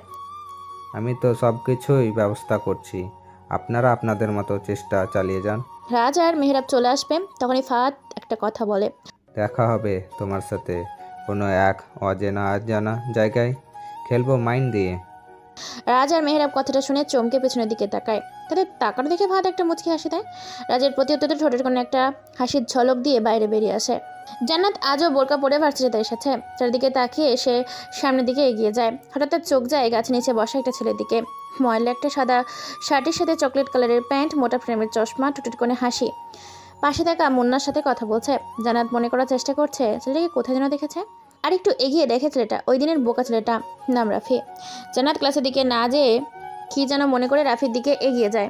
কি ব্যাপার মুন্না, আজ দেখি তোর ফুল সব বেচা শেষ? রাফি মুন্নাকে উদ্দেশ্য করে কথাটা বলে। মুন্না তার সবগুলো দাঁত বের করে একটা হাসি দিয়ে বলে, হ ভাইজান, আজকে সব ভুল মেচা শেষ করে তো। তবে কি আজকের মতো কোনো দিন ফুল বেচতে পারি নাই। হি হি হি, কেন রে, আগে কি কেউ ফুল নিত না? মুন্না মুখটাকে বড় করে জবাব দেয়, আগে নিত তো, আজকে একটা পুলিশ অফিসার সব ফুল লইয়া গেছে গা। তা পুলিশ অফিসার একসাথে এত ফুল দিয়ে কি করবে? এটা আমি কেমনে কুমু, কেড়ে এত ফুল নিছে? হ্যালো মিস্টার রাফি, ধন্যবাদ। রাফি আর মুন্না কথা বলছিল, তখনই পেছন থেকে রাফিকে উদ্দেশ্য করে কথাটা বলে জান্নাত। রাফি বুঝতে পারছে না কেন অচেনা একটা মেয়ে তাকে ধন্যবাদ দিল। রাফি অবাক হয়ে জান্নাতের দিকে তাকিয়ে আছে। জান্নাত সেটা বুঝতে পেরে একটা মুচকি হাসি দেয়। তা মিস্টার, আমাকে চিনতে পেরেছেন? রাফি প্রতি উত্তরে মাথাটা নাড়ায়, মানে চিনতে পেরেছে। রাফি মুখ ফুটে বলে, জি আপু, আমি আপনাকে চিনতে পেরেছি। তা হঠাৎ আমাকে ধন্যবাদ দেওয়ার কি কারণ? জান্নাত তার ঠোঁটটা বাঁকা করে বলে, জানাটা কি বেশি জরুরি? জানাটা জরুরি না, ব্যাপারটা হয়েছে এমন যে আপনি কেন অচেনা একটা ছেলেকে এমনি এমনি তো আর ধন্যবাদ দিতে পারেন না। কোনো না কোনো কারণ তো নিশ্চয়ই আছে, সেটা জানার চেষ্টায় আছি। আচ্ছা, আমি আপনাকে ধন্যবাদ দিয়েছি কারণ ওই দিন আপনি আমার বলা কথায় কিছু মনে করেননি। আবার আপনি আমার সমস্যাটা বুঝতে পেরেছেন, তাই ধন্যবাদ দিয়েছি। এবার বুঝতে পেরেছি। আমরা তো একই ক্লাসে পড়ি, আমরা কি ফ্রেন্ড হতে পারি? বলে জান্নাত তার হাতটা বাড়িয়ে দেয়, কিন্তু রাফি কিছু একটা ভেবে হাতটা আর বাড়ায় না, মাথাটা নিচু করে বসে থাকে। কি হয়েছে, আমরা কি ফ্রেন্ড হতে পারি না? জান্নাত প্রশ্ন করে। রাফি কঠিন গলায় উত্তর দেয়, দেখেন, এই শহরে আমার কোনো বন্ধু নেই। আমি একা থাকতে পছন্দ করি, আমার কারো প্রয়োজন নেই। কথাটা বলে রাফি সেখান থেকে চলে যায়। জান্নাত কেবল রাফি চলে যাওয়ার দিকে তাকিয়ে আছে। আফা ভাইজান এমনই কারো হোগে বন্ধুত্ব করে না? মুন্নার কথা জান্নাতের ঘোর ভেঙে যায়। জান্নাত মুচকি এসে মুন্নার মাথায় হাত বুলিয়ে চলে আসে সেখান থেকে। সে ভেবে পায় না একটা মেয়ে তাকে বন্ধু হবার জন্য প্রস্তাব দিয়েছে, কিন্তু সে অ্যাকসেপ্ট করেনি। যেদিকে একটা মেয়ের সাথে কথা বলার জন্য অনেক ছেলে পাগল, কিন্তু রাফি সেই ছেলেদের মধ্যে অনেকটাই আলাদা। জান্নাত আর কিছু ভাবতে চায় না, রওনা দেয় ক্লাসের উদ্দেশ্যে। স্যার, তাহেরদের লাশের পাশে এই লকেটটা পাওয়া গেছে। রাস্তার কেবিনে বসে বসে সিগারেট টানছে আর ভাবছে কে এই খুনগুলো করেছে, কার এত সাহস যে ফাহাদের উপর হামলা করলো, কে সেই রাতের আগন্তুক। সকালে আবার ওই ফোন, ফাহাদের রহস্যময় কথা, বুঝতে পারছে না রাজ কি তাহলে। ঠিক তখনই কেবিনের দরজায় কর্নারের সাইফুল। রাজ সাইফুলকে হাত দিয়ে লকেট না নাড়িয়ে খোঁড়া ভাবে দেখাতে থাকে। তবে তার জানা নেই এই লকেট থেকে কিভাবে সে আগন্তুকটাকে খুঁজে বের করবে। সাইফুল, তুমি ভালো করে চেক করছো জায়গাটা? জি স্যার, আমি ভালো করে চেক করে শুধু এই লকেটটাই পেয়েছি। সাইফুল, তুমি এখন আসতে পারো। সাইফুল চলে যায়। বাইরে দাঁড়িয়ে কোনো এক আগন্তুক তাদের দুজনের কথোপকথন শুনে মুচকি হেসে চলে যায়। রাজের কাছে সব যেন ধোঁয়াশা ধোঁয়াশা মনে হচ্ছে। কে এই আগন্তুক? নাকি শহরে কোনো নতুন গ্যাংয়ের আবির্ভাব ঘটেছে? তাহলে কে ওই গ্যাং লিডার? তবে কি কেউ রাজের সাথে মাইন্ড গেম খেলতে চাচ্ছে? খেলতে পারে, শুধু মেহেরাব। কিন্তু আহেরদের মেরে উনি আমার সাথে কি মাইন্ড গেম খেলবে বুঝে উঠতে পারছে না। রাজের আরেকটা সিগারেট জ্বালায়, যেন ঠোঁট জোড়া জ্বলন্ত আগুনে পুড়ে ছাই হয়ে যাচ্ছে। রাজ মুচকি এসে চেয়ার থেকে উঠে দাঁড়ায়, রওনা দেয় অজানা উদ্দেশ্যে। রিমি, আমি কিন্তু একটা জিনিস ভালো করে খেয়াল করেছি। মেহেরাব আর রিমির সামনাসামনি বসে আছে। মেহেরাবের সাদা পাঞ্জাবি পরে পায়ের উপর পা দিয়ে আরাম করে মুখটাকে গম্ভীর করে রাগী দৃষ্টিতে তাকিয়ে আছে রিমির দিকে। রিমি বুঝতে পারছে না কি ব্যাপার। তার বাবা ভালো করে লক্ষ্য করছে, তাই সে মেহেরাবকে প্রশ্ন করে, রিমি। বাবা, আমি বুঝতে পারছি না, তুমি কি বলছো? কি বলছি বুঝতে পারছো নাকি না বোঝার বান করছো? বাবা, সত্যি কথা, আমি তোমার কথা বুঝতেই পারছি না। তুমি কি রাজের প্রতি কোনো মতে দুর্বল? ঘাবড়ে যায়। কিভাবে তার বাবা বুঝতে পারলো আমি রাজের প্রতি দুর্বল? তাই সে আমতা আমতা করে বলে, বাবা, আমি রাজের প্রতি দুর্বল এটা তোমায় কে বলেছে? আমি তো রাজের আশেপাশেও চাই না। এরা মুচকি হাসি দিয়ে ধোয়া ওরা চায়ের কাপে চুমুক দিয়ে বলে, তোমার মা মারা গেছে 15 বছর হয়েছে। তারপর থেকে আমি তোমাকে সব কিছু দেওয়ার চেষ্টা করছি। আর আমার মেয়ে কি করে না করে সব আমার জানা আছে। তোমার সব মুভমেন্ট আমার দেখা আছে। তোমার কাছে আমার একটাই রিকোয়েস্ট। কি? আমি কষ্ট পাবো এমন কাজ তুমি করবে না। আশা করি আমার কথাটা তুমি বুঝতে পারছো। কথাটা বলে চাটা শেষ করে মেহেরাব উঠে দাঁড়ায়। রিমি খুবই আবেগ নিয়ে বলে, বাবা, রাজ তো তোমার মতো পুলিশ অফিসারই, তাহলে সমস্যা কোথায় সেটাই আমি বুঝতে পারছি না। মেহেরাব তার চোখের পাওয়ার চশমাটা ঠিক করে বলে, সেটা তুই সময় হলে বুঝতে ও জানতে পারবি। সেটা বলে মেহেরাব আর দাঁড়ায় না, চলে আসে ঘরে। রিমি সেখানে বসে ভাবতে থাকে, কি বলে গেল বাবা? রাজের সম্পর্কে কি জানতে পারবো সময় হলে? কিছুই ভাবতে পারছে না রিমি। সেও চলে যায় ঘরে। সময়টা রাত 12টা থেকেও একটু বেশি। নুসরাত ছাদে দাঁড়িয়ে আছে। সে কিছুক্ষণ আগের ঘটনাটা মনে করার চেষ্টা করছে। রাত 12টার দিকে কে এইভাবে বাসা থেকে বের হতে পারে বুঝতে পারছে না নুসরাত। তাই সে দৌড়ে নিচে আসে। নুসরাতকে হাঁপাতে দেখে মফিজ মিয়া নুসরাতকে জিজ্ঞেস করে, আপামনি, আপনি এভাবে দৌড়াতে দৌড়াতে কই যাচ্ছেন? নুসরাত মফিজ মিয়ার এরকম একদম সহ্য করতে পারে না, তাই সে রেগে বলে, সেটা কি তোমাকে বলতে হবে? তুমি আগে বলো, এত রাতে তুমি কাকে গেট খুলে বাইরে যেতে দিচ্ছ? নুসরাতের এমন রাগ দেখে মফিজ মিয়া ভয় পেয়ে যায়। তাই সে আমতা আমতা করে জবাব দেয়, ও আপামনি, এইটা তো ছিল রাফি, আর সে তো মাঝে মাঝেই রাতে বাইরে বের হয়ে যায়। কথাটা শোনা মাত্রই নুসরাত গেট খুলে বেরিয়ে পড়ে রাফিনের পিছন। নুসরাত একটা জিনিস বুঝতে পারছে না যে রাফিন এত রাতে কোথায় যাচ্ছে। ল্যাম্পোস্টের আলোয় দেখা যাচ্ছে রাফিন তার প্যান্টের পকেট থেকে ফোন বের করে কাকে যেন ফোন দিয়ে কথা বলছে। হঠাৎ রাফিনের সামনে একটা কালো গাড়ি এসে থামে। নুসরাত লুকিয়ে পড়ে যাতে কেউ তাকে দেখতে না পারে। রাফি সেই কালো গাড়ির ভেতর ঢুকে পড়ে। নুসরাত ভাবতেও পারেনি রাফিনের মতো খ্যাত ছেলে এমন দামি গাড়িতে উঠতে পেরেছে। নুসরাত আর এক মুহূর্ত দেরি না করে গাড়ির নাম্বার নোট করে নেয়, লোকেশনটা অন করে মোবাইলে কানেক্ট করে নেয়। জোরে জোরে দৌড়ে বাসে চলে আসে। পছন্দের গাড়িটা বের করে লোকেশনে ট্র্যাকিং করতে করতে রাফির গাড়ির পিছনে যেতে থাকে। নির্জন রাস্তা, সামনে রাফিন গাড়ির 2 নাম্বার গাড়িটা নুসরাত। কিন্তু হঠাৎ একটা মোড় পেরোতেই পরপর 2টা গাড়ি নুসরাতের পেছনে পড়ে যায়। নুসরাত বুঝতে পারছে না এখানে আসা তার ঠিক হয়েছে কিনা। রাফিনের গাড়িটা যেতে যেতে নির্জন জঙ্গলের এলাকায় এসে থামে। নুসরাতের গাড়ি থেকে কিছুটা দূরেই থামায়, কিন্তু নুসরাত তার গাড়ি থেকে নামে না। নুসরাত পেছনের দিকে চেয়ে দেখে তার গাড়ির পরে 2টা গাড়ি নেই। রাফিনের গাড়ি থেকে 3টা ছেলে নামে।